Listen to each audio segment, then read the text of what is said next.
Hello everyone, my name is Nkululeko Mahlangu. I work as a Business Development Officer for Gert Sibande TVET College Center for Entrepreneurship. So what I do, I run classes, I assist people to grow their businesses as one of our core responsibilities. And today I'm just here with you to teach, to give a lesson on business plan and business model canvas. Because most of the time, people, they will say that you require a business plan in order for you to run a successful business. You need a 60-pager, 70-pager business document, whilst there is a simple way of doing all of that in one document, and that is called the business model canvas.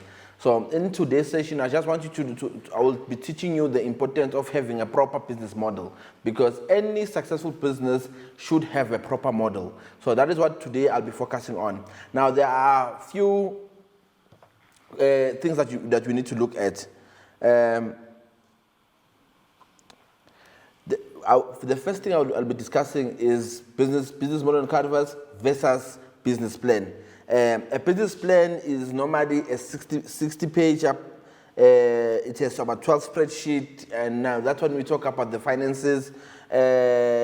Whilst the business plan requires you to have a 60-page document, a business model canvas is just a 1-pager. Then a business plan also focuses on a 5-year forecast, while a business model canvas, we focus on the now. What is it that you're going to need now? Because we cannot predict on what's going to be happening in 5 years. Now, most of the time, funders will be looking for your sales forecast, a 5-year financial plan, and all of those things. Whilst with the business model canvas, we're looking at what you need now, and how do you ensure that whatever resources that you have now works for you. And the next thing about a business plan, a business model canvas, is that it's just a 1-pager, whilst a business plan, it is a 60-pager. So no one has time to go through 60 pages in order for you to be able to understand what is happening in your business. And on the other hand, a business model canvas is just a 1-pager. It gives you the right and gives you the authority to be able to understand clearly what is happening within your business. So in brief, I would like to discuss a very important stats with you guys. You know that 66% of successful business report drastically change their business plan. So meaning that your business plan will constantly change. Now, and you'll also understand, you going to do business plan, you're continuously paying a lot of money in order for you to appoint a service provider to do a business plan. And on the other hand, when you do a business model canvas, it is just 1-pager. If you need to change everything, it's in front of you. You know, okay, I no longer need this particular suppliers. I change the suppliers. I no longer need this particular product. You change the product. And the business model is not the solution to a true product, but it helps you to build a strong product. That is what I like about the business model, a business model canvas rather than a business plan, because a business plan focuses more on what could happen, whilst a business model canvas focuses on what is really happening at this time and now. So, first of all, I need you guys to understand what is a business model. A business model, it is a process on how you'll be able to run your business, from sales to product development to marketing. It's about 9 easy steps. Once you understand these 9 easy steps, they replace the 60-pager business plan.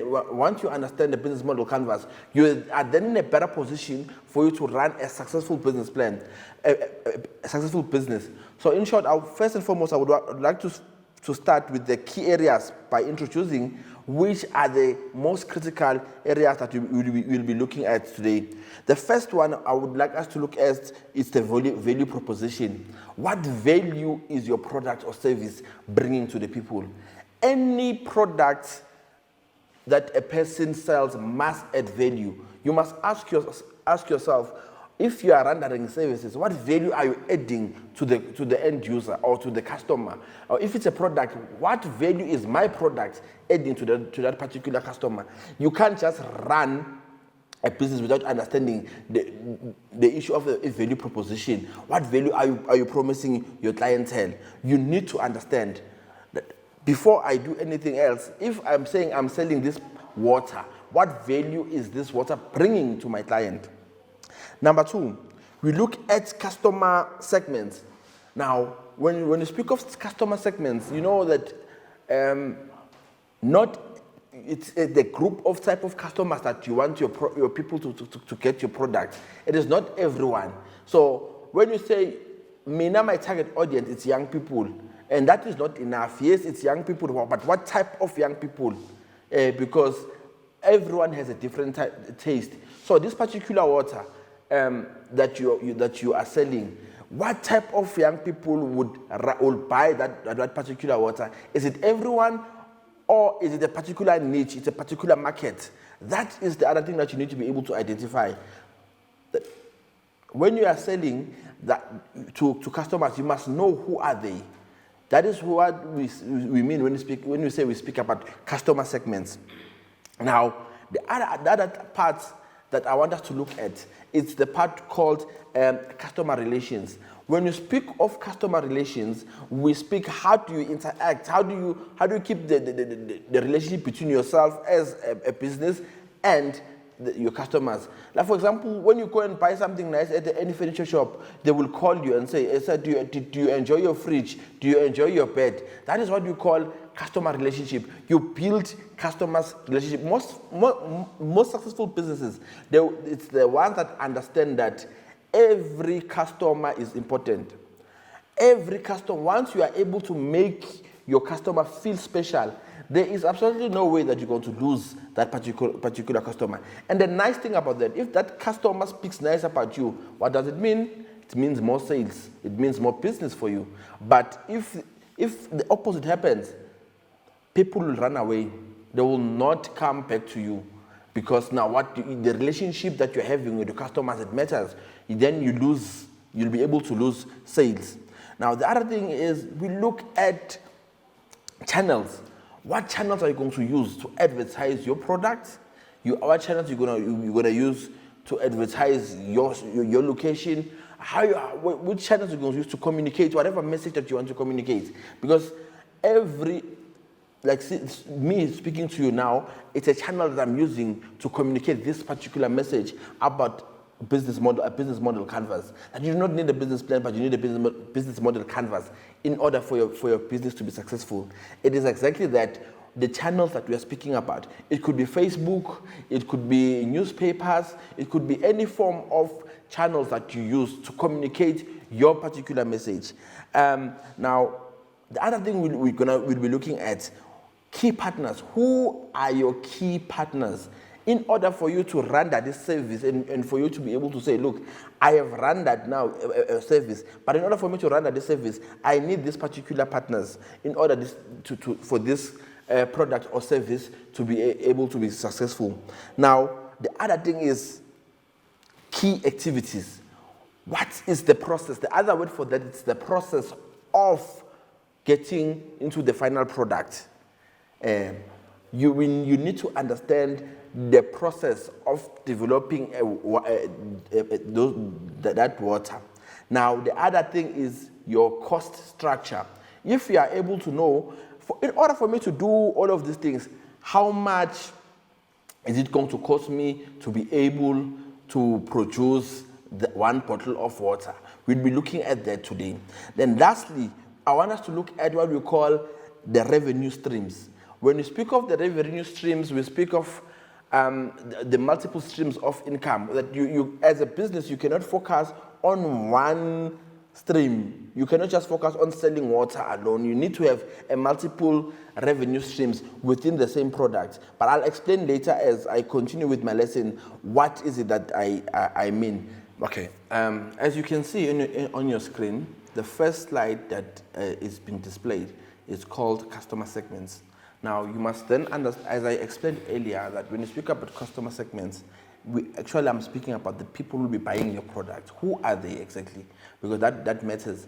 Now, we've got a few types of customers. Underneath, you'll see we have what we call mass market.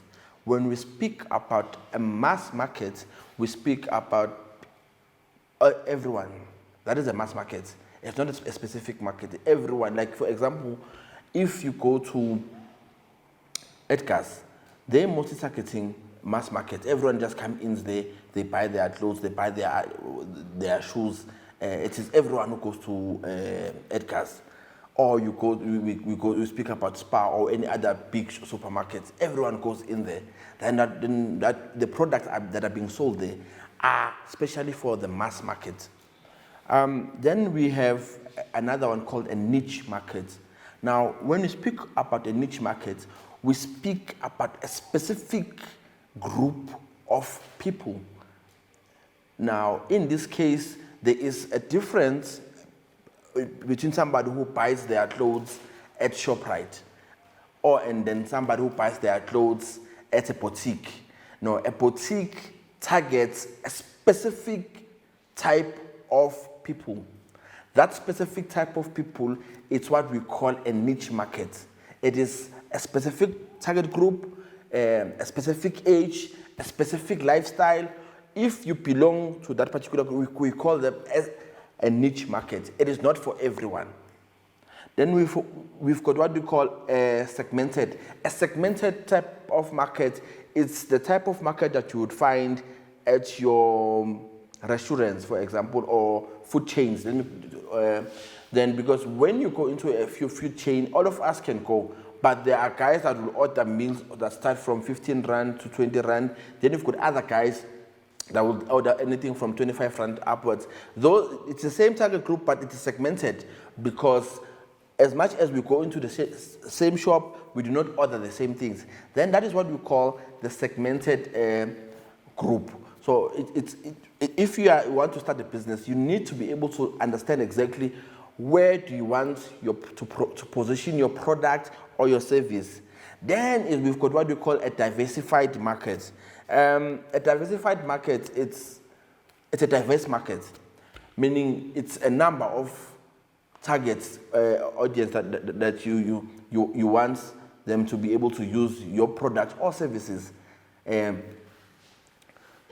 So then lastly, we've got a multi-sided platform.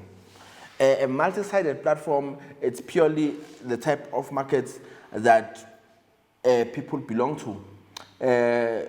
Because that's where it also comes down back to what are you selling? Is it both for male and female? That is multi-sided. Or in other words, unisex.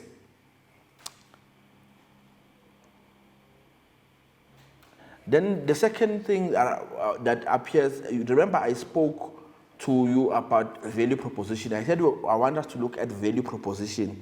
Now, value proposition is a collection of products or services a business offers to meet the needs of its customer. Remember, there is no business that exists without serving a particular need. Every business exists to serve a need. Now, in servicing that need, what value are you bringing to your clientele? What type of product are you offering? What is the product aimed to achieve? So when somebody wears that particular brand of clothes that you are wearing, how does that person feel? That is what makes you understand what's your value. What value are you selling? Remember, when you sell product, you're selling value. That is why you'd find some people say, there's a particular brand that I do wear, there's a particular brand that I do not wear, or I eat in a particular place. For a reason, they understand the value that is being created for them in that particular place. So when you sell your products or your services, you then have an opportunity to understand what type of value are you bringing to your people. The other thing is, what makes your product unique? Once you are able to understand that my product, yes, there is a particular brand of shoes, but if I buy this particular brand of shoes, what makes them unique from all the other shoes that other people are selling? Remember, if you're starting a business, the reality is there are very slim chances that your business comes up with something completely new. So whatever solution that you are solving, already there are people who are currently solving that particular solution in their different ways. So if you come up with something new on the market, what makes it unique? What is different from what the other your competitors are bringing on the table? That's what sells you. Now, that is what we call a value proposition. What makes you unique? How do you make that person feel if they buy or use your services? You know, there are certain banks that are for certain people who at a certain class. That is, they feel if they bank with that particular bank, they feel good about themselves because that bank purely targets those type of people. So that is how we look at value proposition. What you are wearing, if you are wearing that particular brand, you feel good. Because not everyone can wear that particular brand. That is what we are talking about when we speak about value proposition. Now, there are certain characteristics that you need to understand when you are asking yourself the issue of value proposition. Number one, newness. Meaning, is this thing, you are the first person to introduce this thing. The second, performance. How does it perform? If you are selling cars, they'll tell you about performance. Your 0 to 100, how long does it take? That forms part of their value proposition. Customization. When we speak about customization, we speak, do I do this according to the needs of the customer instead of having something ready-made? Yes, the customer can come in and say, look, I want 1, 2, 3, 4, 5, 6 features in my particular car. Then that is what we call customization.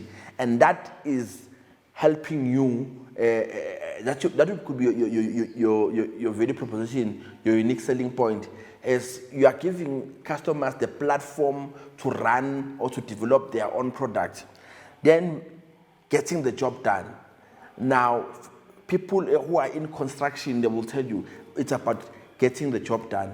Meaning that if they use a particular machine, if they use a particular vehicle, they need to get the job done. They do not want to use machinery that will take them longer to finish the job because it will be more expensive. So those are the characteristics. Like whatever, even if it's a drill or it is a car or anything that you are using to make sure that the job gets done. It's what you pride yourself with as an entrepreneur. When you develop your value proposition, you need to be thinking about that. The other thing is the design. We see a lot of phones being designed, and people, they will buy those particular phones because of the design of the phone. That is why every second week there's a new phone coming out, and people, they fell in love with that particular phone because of the design, because of how it makes them feel. So it is very important. You need to be able to position yourself and understand exactly when you speak about value proposition, where do you want to find yourself. Then the other thing is brand status. There are particular brands that are associated with status. So if you wear this particular brand, you are at a particular status. And now that is why that's how they price. They price because they know that there's certain people who must not afford that particular brand, and there's certain people should be able to afford. It's because they have a specific niche that they want to service. So the other thing that we look at is cost reduction. It's one thing to buy something today and buy something tomorrow just because you want to focus more on you're saving money than to buy quality. You'd find that when you have bought quality, you would save more money than when you buy something now and again. 3 pair of shoes that will cost you 600 Rand or 500 Rand per pair of shoes, than to buy a pair of sneakers for 3,000 Rand that will last even longer than those 3 pairs of shoes that you have decided to buy. So we also look at the risk reduction. Now, if you are in the working environment, You would want to minimize risk. You are looking for services or product that will help you to be able to reduce risk. So in you creating your value proposition, those are the kind of things that you look at. Then accessibility. How accessible is your service? How accessible is your product? That also forms part of value proposition. How accessible are you? How accessible is your product? How user-friendly is it? That forms part of your value proposition. Lastly is convenience and usability. How convenient is your product? Or how convenient is your service? For example, I'll take some other banks. They are very convenient. You can do everything in the tap of your phone.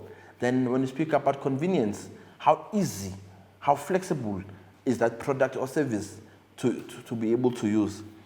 Now, in you doing that, you should be in a position to understand your customers. You understand your value proposition. Now you also understand your customer segments. Now you need to be able to start to build relations with your customers. Then that's why we speak of customer relationships. How do you ensure that your customers understand what you are doing? Now, how do you communicate with them? How do you create that bond between you and the customer? Now, the first one we're going to be looking at is what we call personal assistance. You know, if you have a personal assistant, you feel special because there is somebody who's personally assisting you. Now, when you go to the gym, they will ask you, do you need a personal trainer? Then you'll say, yes, I need a personal trainer. You feel special because there's somebody who is holding your hand, helping you to burn that fat, encouraging you. That forms part of what we call personal assistance. And then we've got dedicated personal assistants. Somebody who will not just be there when you train, but who will ensure that you take the right dosage of water, you eat the right food, whatever. That person is with you throughout, hand-holding, ensuring clearly that we get the maximum results. Then we've got self-service. I mean, today people do not have time. They don't have time to go to shop. They don't have time to go to the bank. Just for them to go and get a bank statement. So what happens? They download apps. Through the app, you can do your bank statement. Through the app, you can pay somebody. Through the app, you can do all of these nice things. That is what we call self-service. You create a system that will allow people to do. You create and allow self-service within your business. Today, when you go to some restaurant, as you enter, there is that machine there where you just punch your order, you pay there, you just go to the till to collect. So that forms part of self-service. Then we move to automated services. You know, when you speak about automated services, we speak about it happens sometimes when you send through an email, automatically a response comes to your phone. Even if it's 3 o'clock in the morning or 5 o'clock, it does not really matter because the system is created to be automated service. So when you buy airtime with your phone, that is an automated system. It has been created for you to be able to buy airtime, to withdraw money, to send money. That is automated. The other thing is communities. When we speak about communities, you are not just a client, but we belong to a particular community. Meaning, have you seen some other car brands? They will come and say, look, we are creating an X-car community where on weekends all of them will come and showcase their particular cars, or they will have white dress events, whatever event, as a community. You create that for your particular company. Somebody must not just feel part of as a client, but you should feel special and part of a community. Then the last one that I would cover under customer relations, it is co-creation. You know, if somebody has designed his own shirt with his own specifications and he feels special to say, yeah, I am the one who designed this shirt, or I'm the one who designed this particular car. It's me who decided to do that. And that is what we call co-creation. That is what when we speak about co-creation, we're speaking about that a person feeling good about themselves. Now, the other thing we look at is partners. Partners are very important in you starting a business. If you want to start a business, especially, I want to make an example with a typical business that is there in our communities. When you look at the space of Samakota, it's partial. That's what they say. Partners, you need to know where you get your sources. You need to know where you get your sausages. You need to know where you get your potatoes. You need to know where you get your bread. Those people are not just your suppliers, but they are your partners. Those people are the one who ensure that you are able to run a successful business. Now, what resources are they bringing in order for you to make life easy for you? That is what we call partnership. Now, as much as we are partnering because it's also a mutual benefiting platform. They are selling their archer to you, you buying, you creating your product, you sell it. That is the type of partners. The other thing that I want us to discuss, I want to discuss something called revenue streams. I spoke about a revenue stream to say you can't have a business and have one revenue stream. So in other words, you need to be able to know that this business that I'm starting, it also does give me other revenue streams to look at. Normally, I make an example. I want to take a chicken, for example.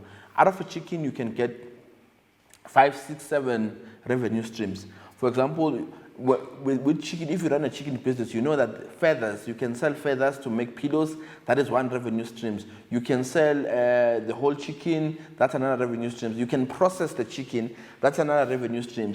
Out of this chicken, the very same chicken, you can sell the inside of the chicken. That's another, your gizzards. That is another form of. I'm talking about one product that already has given us 4 or 5 revenue streams. So when you run a business, those are the things that you should consider.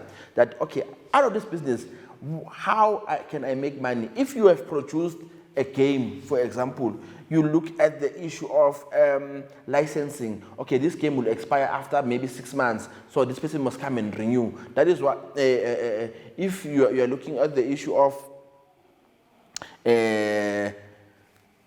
whatever you are selling, you must be able to say, okay, I'm selling this, but how I'm going to make money out of the whole concept. Yeah. So that is what I wanted to discuss with you today. And I hope that if you have questions, you'll be able to make notes so that when we meet next time, so I'll start firstly by trying to answer those questions and give more clarity. Today, the session that we looked at is what we call a business model canvas. Actually, it is a system that is created to simplify the way we do business plans. Next time, we'll be focusing mainly on the Lean Start model. It's a similar model, but it's mainly for startups. Till we meet again, bye.